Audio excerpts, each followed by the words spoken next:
Hollywood isn't all red carpets and champagne. It's a land of secrets, scandals, and sins. Let me tell you about the real Hollywood. The one where a celebrated director drugs a 13-year-old girl and flees the country to avoid prison. Where a glamorous actress watches as her daughter plunges a knife into a gangster's chest. Where a beloved starlet drowns under mysterious circumstances while her husband's story keeps changing. These aren't just scandals, they're the real Hollywood, the part nobody talks about. First up, Clark Gable, known as the King of Hollywood, was one of the biggest stars of his time. Loretta Young, a devout Catholic actress, also had a shining career. But during the filming of Call of the Wild in 1935, something happened that changed their lives forever. Loretta became pregnant after a troubling incident on a train. At the time, she didn't fully understand what had happened, but decades later, at the age of 85, she watched a TV segment about date rape and realized the truth. To protect both their careers, Loretta went to great lengths to hide her pregnancy. She left Hollywood, gave birth in secret, and placed her baby, Judy, in an orphanage for nearly 2 years. When she returned, she claimed to be adopting Judy. To make the story believable, she even announced plans to adopt another child. But that adoption, conveniently, didn't happen. For the rest of her life, Loretta stuck to the adoption story. Gable, on the other hand, showed no interest in the child. When he learned of Judy's birth, he reportedly tore up the telegram and left it on the floor. The truth of this heartbreaking story didn't come out until years later. Judy Garland's story shows another dark side of Hollywood. She was only 13 when she signed with MGM Studios, but her time there was filled with cruelty.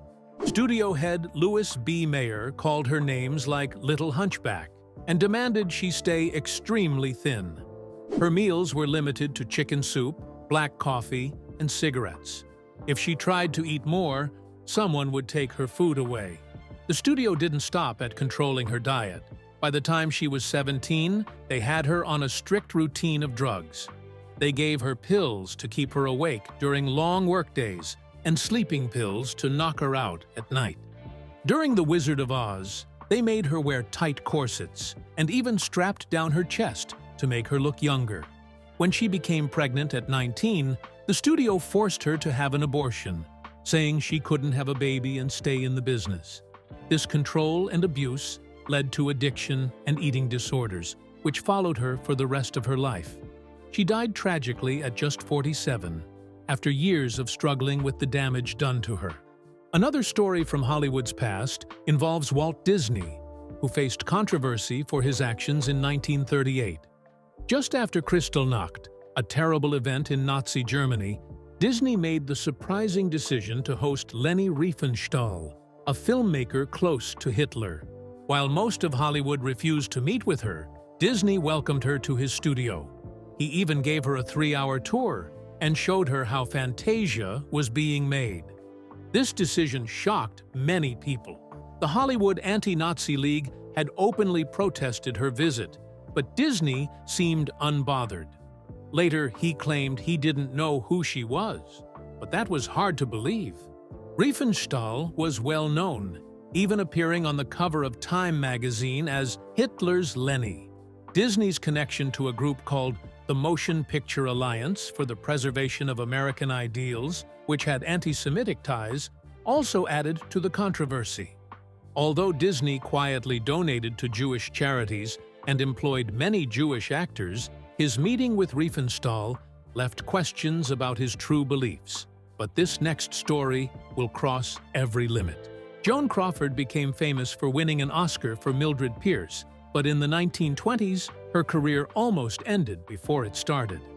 There were rumors about a pornographic film called Velvet Lips that she might have made when she was a struggling dancer in New York.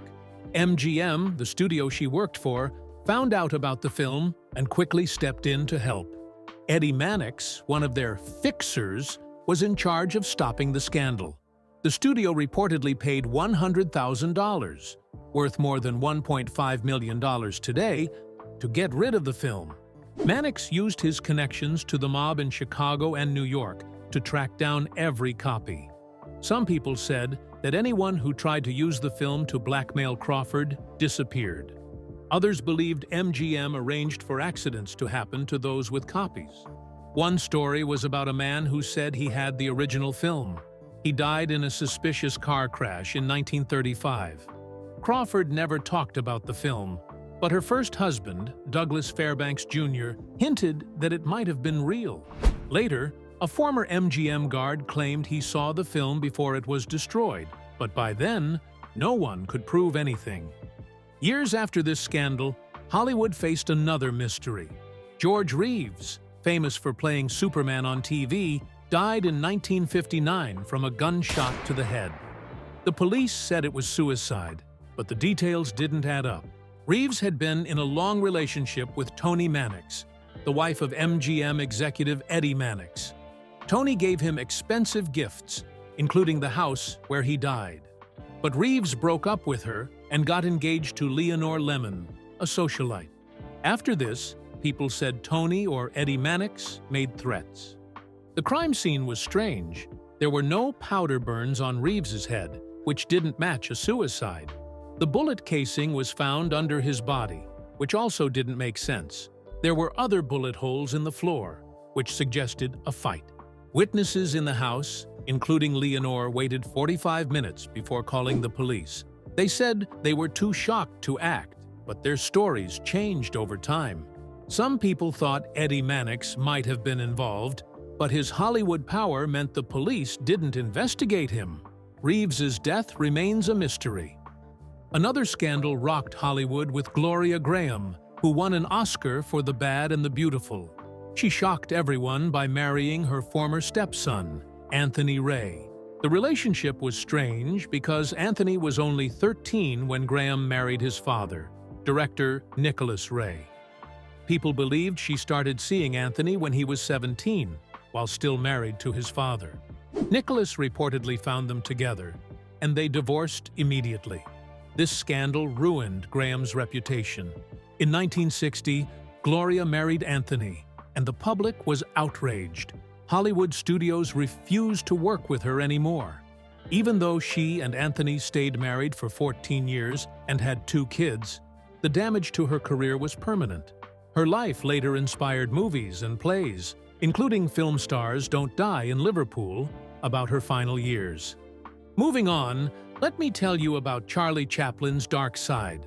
Everyone knows him as the funny guy with the little mustache, but there's more to the story. He had a thing for very young girls. In 1918, he married Mildred Harris when she was only 16 because he thought she was pregnant. She wasn't, and they split up 2 years later. Chaplin had to pay her $200,000, which was a lot of money back then. But wait, it gets worse. There was this girl named Lita Gray. Chaplin first saw her when she was just 6 years old. By the time she was 12, he gave her a part in his movie, The Kid. He called her his Age of Innocence girl. When she turned 16, she got pregnant with his baby. They quickly got married in Mexico to avoid him getting arrested. When Gray divorced him in 1927, she wrote a 42-page document that shocked everyone. She said he did some really awful things, like forcing her to do perverted acts that were so bad they couldn't even write them down in public records. Chaplin had to pay her $950,000 in the divorce. Now, almost same kind of story is about Kevin Spacey. In 2017, everything fell apart for him when Anthony Rapp said Spacey tried to get sexual with him back in 1986. Rapp was only 14 at the time. When this came out, Spacey made things worse by suddenly announcing he was gay, which made a lot of people angry. After that, about 20 guys from a theater in London said Spacey had touched them inappropriately between 1995 and 2013. Netflix fired him from House of Cards, and they even replaced him in a movie that was already finished. But what Sean Diddy Combs did is hard to believe. It all started when his ex-girlfriend, Cassie Ventura, took him to court in November 2023. She said he hurt her badly, and forced her to do things she didn't want to do for many years. She even had pictures to prove she was at his studio. After Cassie spoke up, many other people came forward with similar stories. More than a dozen people said Diddy had hurt them too. One really sad story came from someone who was only 17 years old at the time. She said Diddy and two other men gave her drugs and attacked her in 2003. Things got even worse for Diddy. People started talking about parties he hosted where he would give drugs to young women and make them do things they didn't want to do. Finally, in September 2024, the police arrested him. They said he was running a criminal group that forced women into sexual acts, which he called freak-offs. Up next, there's a story about Fatty Arbuckle. He was this super famous silent movie star who made $1 million a year. That's crazy money for the 1920s. But everything went wrong at this party he had in San Francisco. A young actress named Virginia Rapp got really sick at the party and died a few days later. Then this woman named Maud Delmont said Arbuckle hurt Virginia really badly. But here's the thing. Maud was known for blackmailing rich men. She even had a nickname, Madame Black, because she was so good at setting up these schemes. The doctors looked at Virginia's body and said there wasn't any sign that someone hurt her. They also found out she had problems with her bladder already. But this guy, Matthew Brady, who wanted to become more powerful in politics, wouldn't let it go. He made Arbuckle go through 3 trials. The first 2 trials couldn't decide if he was guilty, but in the third one, it only took 5 minutes for them to say he was innocent. Then there's this crazy fight between Joan Crawford and Bette Davis. These 2 actresses hated each other so much. When they made a movie together called Whatever Happened to Baby Jane, Crawford did something really mean. She knew Davis had a bad back, so in scenes where Davis had to drag her across the floor, Crawford made herself super heavy. She either wore this heavy belt or put rocks in her pockets. Can you believe that? Davis got her revenge, though. In one scene where she had to hit Crawford, she hit her so hard Crawford needed stitches. Later, when Davis got nominated for an Oscar, Crawford did something really sneaky. She went to all the other actresses who were nominated and offered to accept their award if they couldn't come to the ceremony. She just wanted to make sure that if Davis won, she'd have to watch Crawford accept her award. And then there's Errol Flynn's scandal. He got in big trouble for being with 2 young girls. One was 17 and one was 15.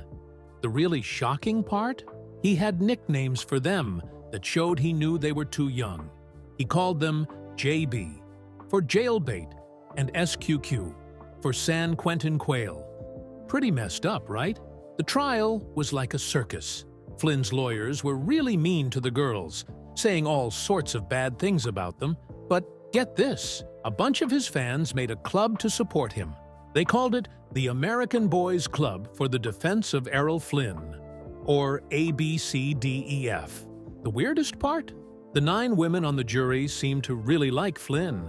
They kept smiling at him during the trial. Even the judge seemed to be on Flynn's side, saying stuff like maybe Flynn didn't really know how old the girls were. And surprisingly, there was no shortage of such stories in Hollywood. Roman Palansky was a big-shot movie director who made famous films like Rosemary's Baby.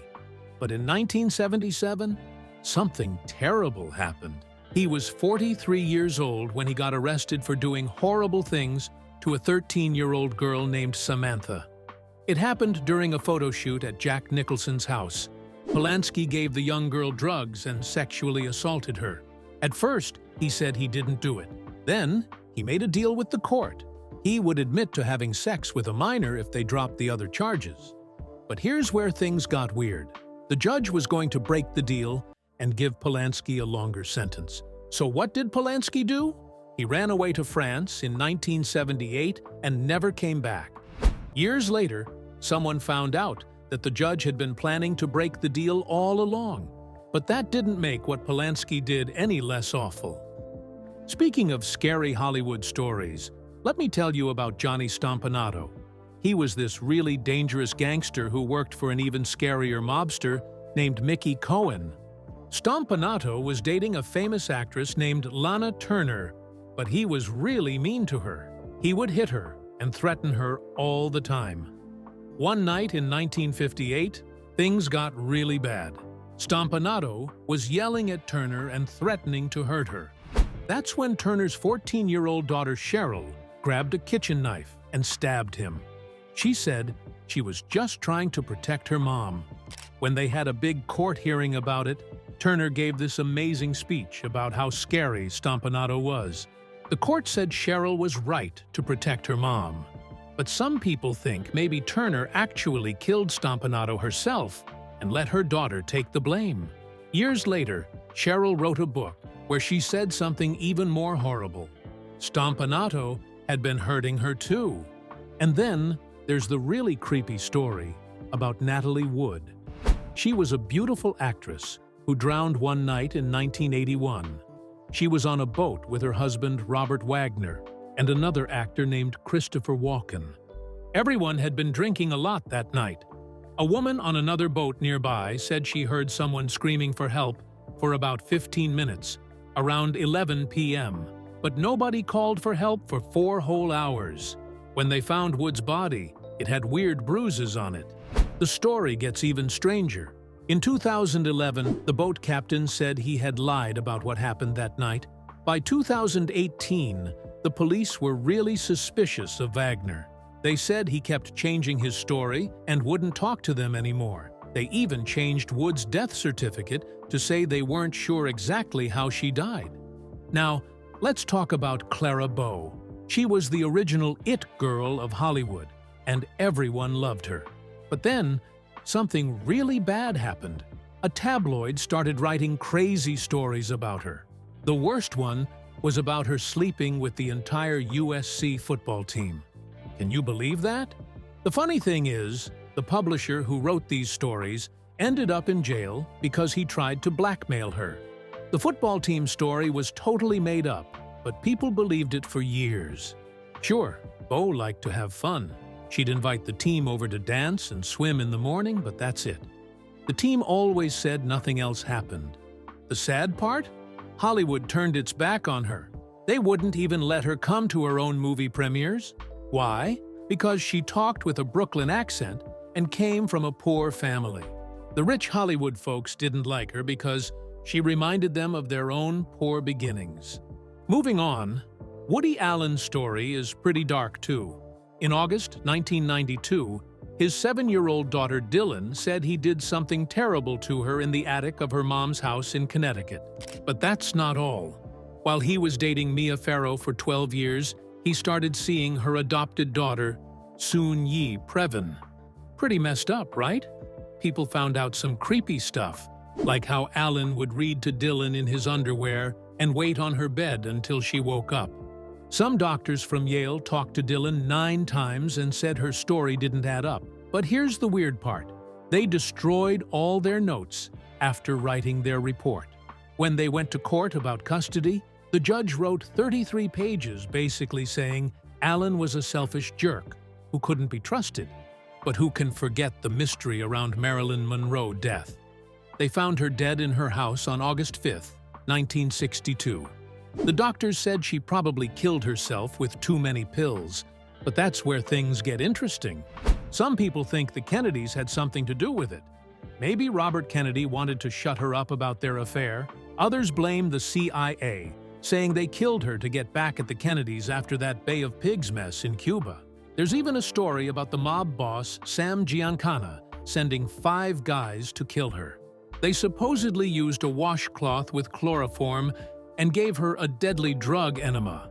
The doctors found lots of drugs in her blood, specifically 8 mg% of chloral hydrate and 4.5 mg% of pentobarbital. They also found empty pill bottles by her bed. The weird thing is, the doctor said she took all these pills really fast, like in one big gulp or over just a minute. Up next, William Desmond Taylor was a big deal in silent movies. He made 59 films and acted in 27 more. Then something terrible happened. On February 1st, 1922, someone found him dead in his home. At first, a strange doctor said it was just a stomach problem, but when they moved the body, they found a bullet in his back. The weird thing is, this doctor was never seen again. The case got really messy. Taylor had money and jewelry on him when he died, but a lot of cash he'd shown to his accountant was gone. Before the police could investigate properly, movie studio bosses came in and took away illegal alcohol and letters to protect their reputation. There were lots of people who might have killed him. A young actress named Mary Miles Minter was crazy about Taylor. Police found her nightgown and love letters in his house. Her mom, Charlotte Shelby, looked suspicious too, because she had a rare gun, like the one that killed Taylor. She even left the country afterward. Then there was Edward Sands, Taylor's old butler, who had stolen from him before and disappeared after the murder. The strangest part? Years later, in the 1960s, an actress named Margaret Gibson said on her deathbed that she killed Taylor. Now, let me tell you about Frances Farmer. She was a rising movie star until things went really wrong. It all started in 1942 when police arrested her for driving with bright lights during a wartime blackout. She got into a fight with the officers, and things went downhill from there. They sent her to a mental hospital, where doctors said she had manic depressive psychosis. The treatment she got at Western State Hospital was horrible. They gave her insulin shots to make her go into comas. They used water therapy and electric shocks, too. For 5 years, they kept her in a special ward for violent patients. Some people say hospital workers and soldiers hurt her badly. There were rumors that doctors gave her a lobotomy, though nobody knows for sure. Back then, doctors bragged about doing 10 lobotomies every hour. When Farmer got out, she went on TV in 1958 and talked about it. She said they gave them shots, water treatments, and electric shocks to keep them quiet.